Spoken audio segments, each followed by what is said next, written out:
ఈ రోజే డౌన్లోడ్ చేయండి. మీ ఫేవరెట్ షోస్ చూడండి.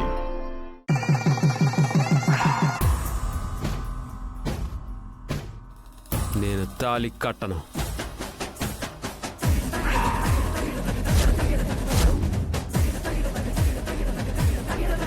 ఒక్క మగాడు వదిలేసిన ఆడదాని బాధ ఎలా ఉంటుందో నీకు తెలియాలి. ఏడ్చే నీ కూతురులో ఆ బాధ ఎలా ఉంటుందో ప్రతిరోజు నువ్వు చూసుకో. నువ్వు ఎంత ప్రయత్నించు, నాలాంటి క్యారెక్టర్ ఉన్నవాణ్ణి నువ్వు నీ అల్లుడిగా తీసుకురాలేవు. ఇది నా ఛాలెంజ్. ఓకేరా, నీ ఛాలెంజ్ ని నేను యాక్సెప్ట్ చేస్తున్నాను. వారం తిరిగే లోపు నా కూతురికి ఘనంగా పెళ్లి చేస్తాను.